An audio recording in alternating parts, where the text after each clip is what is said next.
I've always been the type of person to seek solace in the mountains. A seasoned hiker, I'm used to the silence, the solitude, the way the air smells of pine and damp earth. I've spent enough nights alone in the woods to know that you can't expect the world to be kind. But in those long hours of isolation, there's a kind of peace that settles deep into your bones. That's exactly what I was looking for when I packed up my gear and set out for Mount Hood. Oregon's wilderness had called to me for months, and I needed it more than ever. Life had been heavy lately, work, responsibilities, the noise of the world grinding at me, and I just needed to get away from it all. I planned a solo trip, a few days to clear my mind and immerse myself in nature. The world felt too loud, and I was searching for a place where the only sound was the wind through the trees. Mount Hood seemed like the perfect choice. It was a challenge, sure, but nothing I wasn't capable of handling. The terrain varied from thick, moss-covered forests to rocky cliffs and alpine meadows. The elevation would test me, but I was prepared. Besides, I wasn't worried. I'd been hiking in isolated places before, and the idea of spending a few quiet nights in the wild filled me with a deep sense of anticipation. The first day was everything I had hoped for. The forest was dense, the kind of woods where the sunlight struggles to reach the ground through the thick canopy above. The smell of damp earth and pine needles was almost intoxicating. The further I ventured, the more I felt the tension in my muscles begin to melt away. I didn't even care about the physical exertion anymore. I was just happy to be there, alone, surrounded by the endless green. I made camp just as the sun began to dip below the horizon. My tent was set up, a small fire crackling softly in front of me, casting long shadows against the trees. The fire was the only light in the darkness, and as I sat there, watching the flames dance, I realized how rare it had become for me to be fully in the moment like this. There was no rush, no place I had to be, just me and the wilderness. Felt right. As night settled in, the usual sounds of the forest enveloped me. Chirping insects, the distant rustle of leaves in the wind, the occasional hoot of an owl. It was familiar, comfortable, and for a while, I simply sat in silence, letting the crackling fire provide the only company. But as the minutes passed, I began to notice something off, a sound that didn't quite belong. At first, it was barely perceptible, a faint whisper on the wind, like a voice too distant to understand. I chalked it up to the wind moving through the trees, bending branches and rattling leaves. But then it came again, this time more distinct, echoing in the stillness of the night. A howl. Low, mournful, and distant, the kind of sound that doesn't belong in the typical soundscape of the forest. It wasn't a coyote, I knew that much. I'd heard coyotes before. This was something deeper, darker. The howl lingered in the air, stretching across the forest like a dark thread weaving through the trees. I sat up straighter, the firelight flickering uneasily as my mind processed what I'd heard. I could feel my pulse quicken, my breath shortening. It was no longer just a strange noise. It was something wrong. I wasn't the type to scare easily, but in that moment, I couldn't shake the feeling that something was watching me. My eyes scanned the dark outline of the trees around me, but there was nothing there. The howl came again, this time louder, more insistent, a raw, almost primal sound, sent a chill down my spine. I stood up, my instincts taking over. There was no way I was going to let this ruin my trip. Maybe it was a wolf, or perhaps a large predator, something I hadn't considered.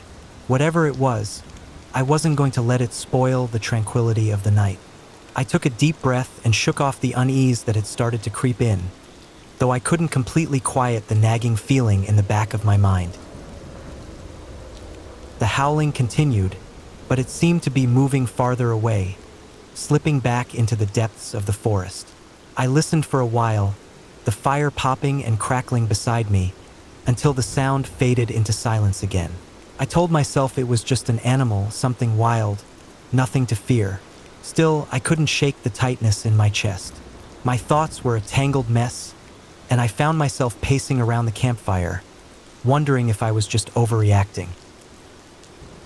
By the time I decided to crawl into my sleeping bag and try to sleep, the fire was down to embers, casting faint orange glows in the dark. The air was cool, and I huddled into my bag for warmth, my eyes fluttering shut. But the howl kept echoing in my mind, like a distant, haunting melody. I wasn't sure when I finally drifted off, but the feeling of being watched never quite left me. The next morning came with the usual sharp clarity of mountain air. The sun was already climbing, the sky a perfect blue, and the forest around me was alive with birdsong and the rustle of leaves in the wind. The events of the night before seemed distant, almost like a dream. But the moment I stepped out of the tent and saw the tracks in the dirt, I knew something had changed. There were large paw prints near the edge of my campsite. They were unmistakable, heavy, wide, with claws that dug into the earth. They weren't human, but they weren't the kind of tracks I'd ever seen from a bear or cougar, either. The shape was wrong, the claws too long, the stride too wide. I knelt beside them, my gut tightening. I wasn't a wildlife expert, but I knew enough to recognize when something wasn't right. These tracks weren't the kind you find in a forest, at least not one where I'd been hiking for years. I stood up and scanned the area around me. The forest seemed to stretch endlessly, the towering pines and thick underbrush feeling oppressive in a way they hadn't before. The howling, the strange prints, the sense that I wasn't alone. I told myself it was probably just my mind playing tricks on me, maybe a large elk or some kind of wild animal I hadn't encountered. But even as I packed my things and started moving deeper into the woods, the hairs on the back of my neck stood up. Something about this place had changed overnight. The air felt thicker, and the silence between the howls felt heavier, as though it was waiting for something. I tried to push the nagging thoughts aside. I was a seasoned hiker. I was capable. I could handle anything. But deep down, I knew something was out there, something I wasn't prepared for. I'd been alone in the mountains before, but I'd never felt this kind of unease. I kept walking, my boots crunching over the forest floor. The deeper I went into the woods, the more the unease began to transform into something darker. The howls were distant, but they had shifted from eerie to something more menacing. They seemed to pulse through the trees like a heartbeat, growing louder, then softer, like they were toying with me. I wasn't sure how long I'd been walking when I came across something else, something that made my stomach drop. A tree, massive and ancient, stood at the edge of the trail. Its bark was clawed, gouged deep as if something large had dragged its claws across the trunk. The gashes were fresh, and the marks were too wide to have been made by anything common. I stepped closer, my heart pounding in my chest, my breath shallow. The air had grown still, almost suffocating. Then I heard it again, the howl, but this time it was closer. I've always prided myself on being a man who relies on logic. Hiking, to me, had never been about superstition or fear. It was about understanding the terrain, knowing the lay of the land, and respecting the wild for what it was.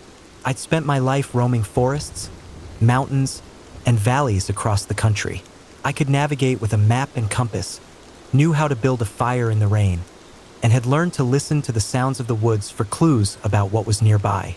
But there was something about Mount Hood that day, something about the way the trees seemed to whisper and the earth felt just a little too still, that put me on edge. When I heard the howl that first night, I wrote it off. I convinced myself that it was some animal I hadn't encountered before, maybe a coyote or some rare creature I hadn't yet had the displeasure of meeting. But that second howl, closer and more resonant, shook that comforting assumption loose. It didn't sound like anything I knew. It wasn't a wolf, I knew that much. Wolves had a sort of keening wail, mournful, yes, but more musical, like a cry born from the very nature of the forest itself. This thing, this creature, had a quality to its howl that was distinctly not of the woods. It was deeper, more guttural, like it was born from something darker, something older than the trees. The next morning, after I found those strange claw marks on the tree, I couldn't shake the feeling that I wasn't just out for a hike anymore. Something had changed. The air felt thick with the weight of it, a presence I could neither see nor understand, but that was certainly there. I knew this mountain. I'd read about it, studied its history, but nothing in those books prepared me for what I was beginning to feel creeping under my skin. I decided to go deeper into the woods the next morning. I needed to understand what was going on, to get a grip on whatever I was facing, even if that meant confronting it head-on. My instincts told me to keep moving, to take control of the situation before it took control of me. The eerie quiet of the forest, its unnerving stillness in the wake of the howling, felt like a trap. And if there was one thing I'd learned from years in the wild, it was that if you don't make a move, if you let fear fester, it'll eat you alive. So, I packed up my gear and made my way further into the wilderness. The morning was cool, the sky a pale blue stretching above me, with the occasional patch of clouds drifting lazily by.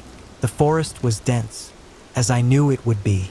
The thick trunks of the pines towered above, their deep green needles casting long, shadowy patches across the forest floor. It was quiet again, too quiet, but I told myself it was just the time of day, that the sounds would pick up again once the woods fully woke. I followed the trail, or what I assumed was the trail, as it began to fade into something less defined. My boots crunched the damp earth beneath me, the smell of wet pine filling the air. But there was no sound of birds or small creatures, no squirrels skittering up trees, no chipmunks chattering from the underbrush. Nothing but the soft whisper of the wind through the pines. I felt my eyes scanning the forest constantly, unable to settle. There were signs that something had passed through recently, broken branches, footprints that didn't belong to any animal I knew, but they weren't enough to make me believe anything was there. Not yet. By midday, I had ventured deeper than I'd planned. The trail had all but disappeared, leaving me following nothing but my instinct and the faintest traces of other human activity. Rusted cans, a torn piece of fabric caught on a branch. But even as I moved through this forsaken stretch of wilderness, there was something in the back of my mind that told me I should turn back. I had been out here before in places much more isolated and wild. I was no stranger to the wilderness, and yet something about this place, it wasn't like the others. It felt different, as though it were holding its breath. I couldn't shake the thought that something was watching me, waiting. And then I heard it again. The howl. Louder this time, sharper. It seemed to cut through the trees like a blade. My heart skipped a beat, and for the first time, a true sense of dread crept up my spine. There was no mistaking it now. It was coming from somewhere close, somewhere within the trees. The sound was impossibly deep, reverberating in the pit of my stomach, twisting something inside me. I froze, listening intently, my breath coming in shallow gasps. It wasn't the howl of a wolf, nor a bear, nor any animal I had ever encountered. It sounded wrong. I wasn't the kind of man who let fear control him, but I'll admit, there was a single moment where I thought about turning back. It was foolishness, I told myself, a trick of the mind. Yet, as I stood there, frozen in place, I couldn't help but feel the weight of something ancient in that sound. Something powerful. Something that had been here long before I had ever set foot on this mountain. I shook my head, trying to push the thoughts away, but my body refused to obey. My legs were heavy, like lead, and I couldn't seem to move. The trees around me felt too tall, their dark shadows too thick.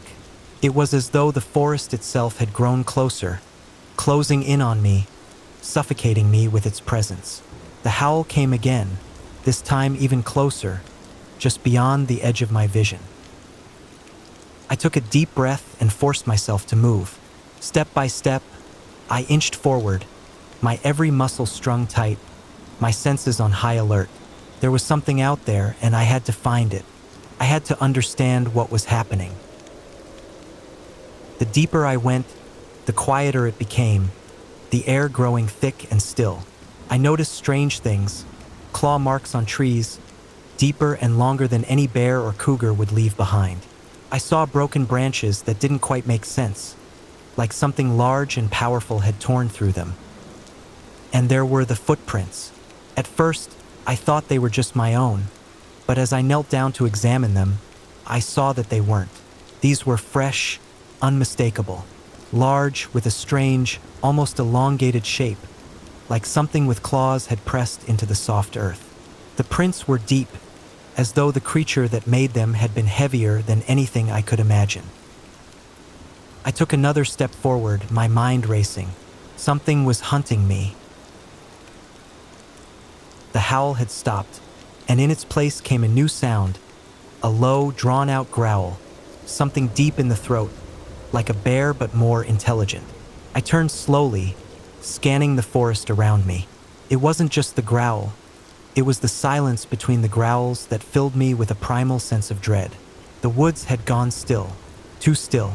I couldn't explain it, but the air felt heavier, suffocating.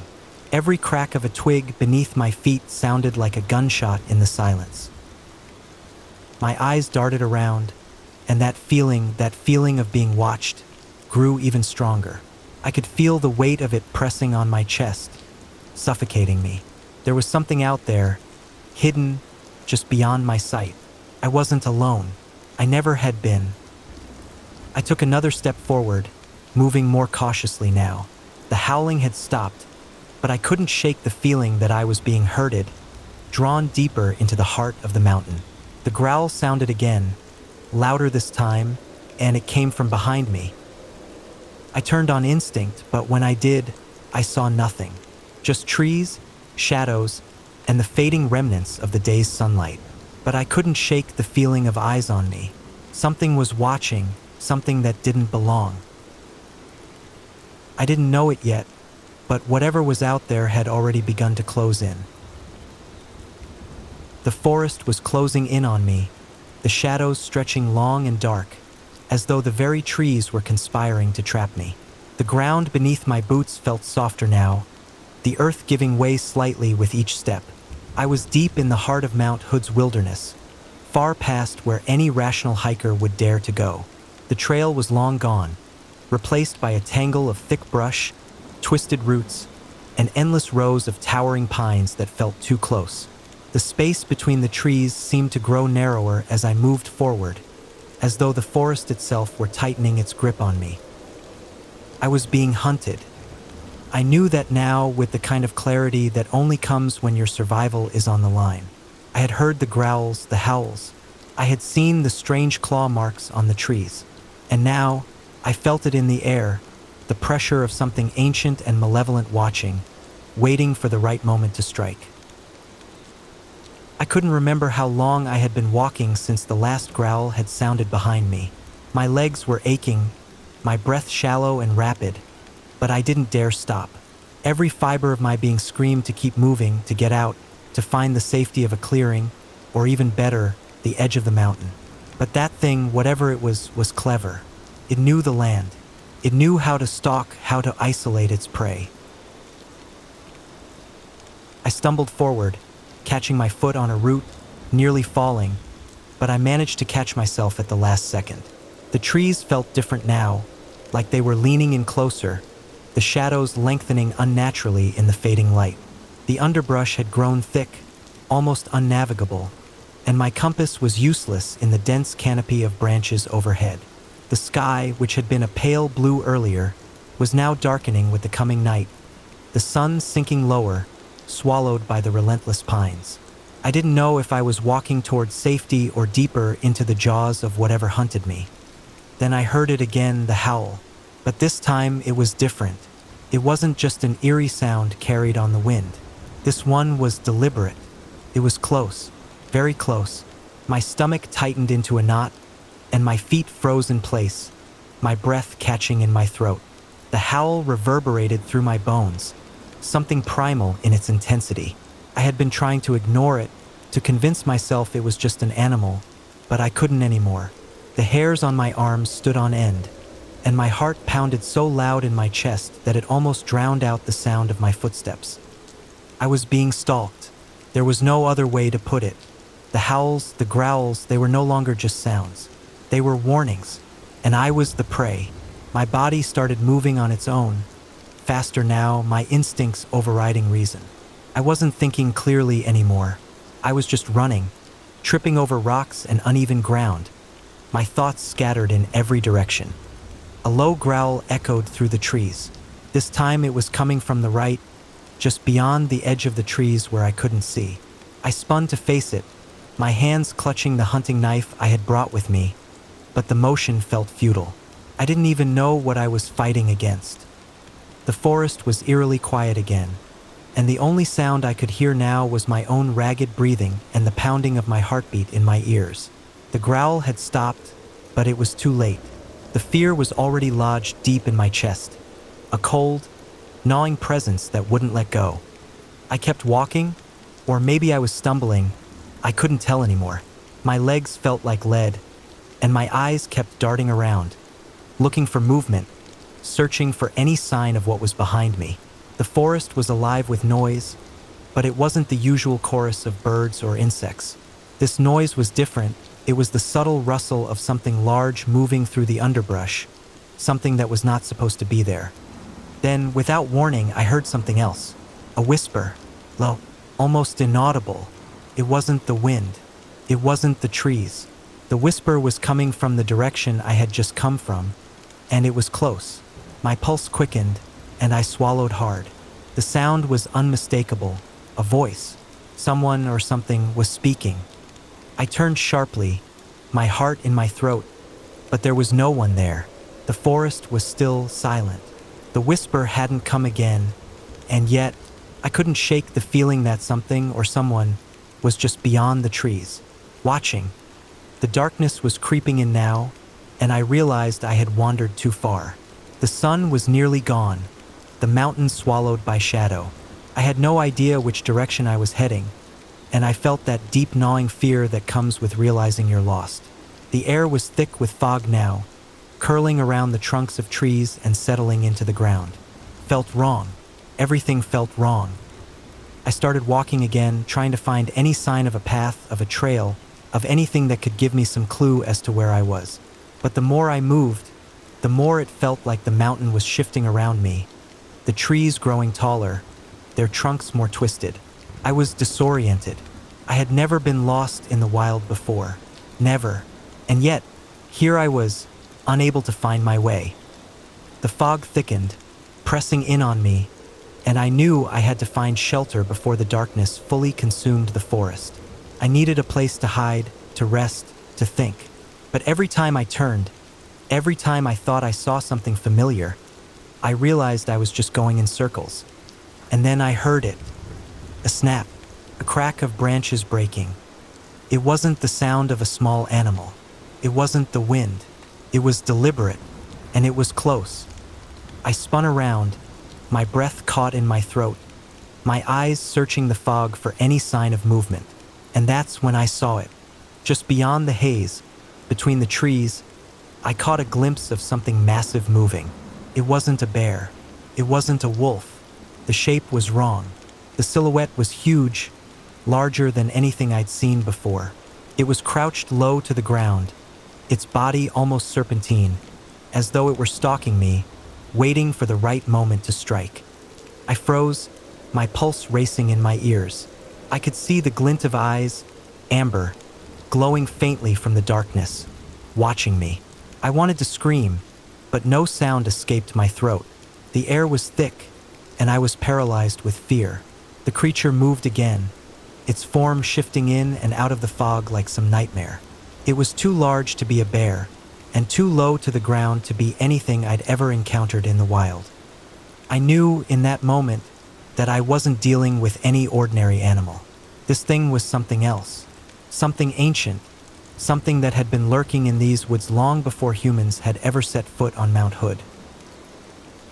The howling began again, louder now, echoing through the forest like a call to arms. It was close, too close. My legs finally obeyed, my survival instincts taking over. I ran, my body moving on its own, crashing through the underbrush, not daring to look back. Every sound behind me was a footstep. Every snap of a twig felt like a breath on my neck. I didn't know if the thing was behind me or if I was just imagining it, but I didn't dare stop to check. The fog closed in tighter, and the forest seemed to grow darker with each passing second. I couldn't see, couldn't think. All I could do was run. The howls grew louder, closer, as though the creature was closing in, chasing me, hunting me. I had no idea where I was anymore. No idea what direction I was heading. The forest had swallowed me whole, and I was nothing more than a stray animal in its jaws. I didn't know how long I ran. Minutes? Hours? Time had lost all meaning. My body was numb from exhaustion, but I kept moving. I had to. And then, out of nowhere, the ground gave way beneath me. I fell hard into something soft and wet. My body hit the earth with a sickening thud. My breath knocked out of me. For a moment, I lay there, gasping for air, the world spinning around me. My head was pounding, and my limbs felt like lead. But as I tried to rise, I felt the hairs on the back of my neck stand up. Something was close, too close. I pushed myself to my feet, my heart in my throat, and when I looked up, there it was, the creature. Its eyes glowed like embers, its massive frame looming in the fog, its jagged claws stretching toward me. And this time, there was no doubt in my mind. I wasn't dealing with any animal.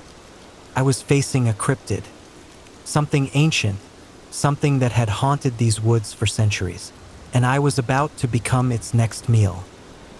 I don't know how I summoned the strength to move, but I did. My legs shook beneath me, my breath ragged and panicked, but I couldn't afford to let fear paralyze me anymore. I wasn't going to be its prey. Not today. The creature's massive form loomed just ahead. Its eyes locked onto mine with an intensity that burned through the fog. It stepped forward slowly, deliberately, its claws scraping the earth with a sound that sent chills up my spine. The growl from earlier had escalated into a low, rumbling snarl, and the air around me seemed to vibrate with its hunger. I forced myself to focus. I needed to think, to act, and fast. I wasn't a fool. I knew I couldn't outrun it, not in my condition, not with how close it was. My only chance was to outsmart it. I remembered the knife I had strapped to my waist. It wasn't much against something so large, but maybe, just maybe, it was enough to give me a fighting chance. The creature's head tilted to the side, almost as if it were studying me, trying to gauge my next move. My heart pounded so loudly in my chest I was certain it could hear it, but I had no choice. I couldn't let it see my fear any longer. It had already sensed it, and that was only making it bolder. In that split second of clarity, I remembered the stories, the legends about Mount Hood, the old tales the locals had whispered about the ancient creatures that roamed these woods, how they were more than beasts, how they were something older, something that thrived on fear. The legends spoke of a way to escape, a way to turn the creature's attention away from you, if you could face it without fear. I didn't know if it would work, but I had no other options. I closed my eyes for a second, forced myself to take a slow, deep breath. The growl still reverberated in the air, but I focused on pushing it away. I focused on the calm that I had once found in nature, the peace of the trail, the sound of the wind through the trees, the rhythm of my own breathing. I let it flood my mind, pushed out the panic, the dread. I didn't look at the creature directly anymore. I couldn't afford to give it that satisfaction. Instead, I focused on the ground beneath me, the feel of the earth, the solidity of the world that was still real despite everything. I stood tall, letting the fog curl around me, but not letting it consume me. I wasn't prey.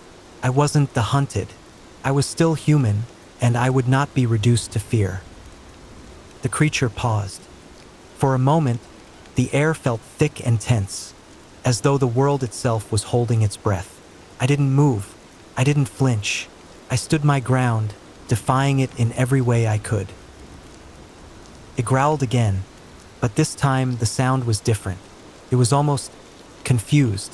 The creature's massive form shifted slightly, its gaze faltering for just a fraction of a second. And then, in a blur of motion that I barely had time to react to, it turned. Not fast, but decisively, as if something about the situation had shifted. It was leaving. The fog seemed to part just enough for me to see the creature step back into the trees. The growl it emitted was now distant, fading into the silence of the forest. And then, all at once, the forest was quiet again, unnervingly quiet. The weight of its presence lifted, leaving nothing but the residual echoes of what had been. I don't know how long I stood there, staring into the dense mist, before I finally dared to take a breath. The sound of my heartbeat pounding in my chest was the only noise that filled my ears. But I knew one thing for certain. I had survived. Against all odds, against the darkness, the terror of that creature, I had survived. I had no idea what it was, no concrete answer. But I had learned something. The forest, this mountain, it wasn't just a place of beauty and serenity. It was ancient, wild, and untamed. There were things here that hadn't been seen by human eyes in generations. Things that thrived in the shadows, in the mist, just beyond the edges of our understanding. And I knew deep down that this creature, this cryptid, was one of those things. It was something older than the trees, older than the land itself. I didn't know if it would hunt again, if it would find another fool to wander too far into its territory, or if I would even make it out of these woods alive. But for the moment, I had made it through. I had beaten the mountain, at least for today. I turned away from the fog and began to move, my steps slow but steady. The trail, or what was left of it, called me back. The dense trees still loomed high overhead, and the forest was still shrouded in that uneasy silence. But I kept moving forward, one step after another. I didn't look back. The journey was far from over, but I was alive, and for now that was enough.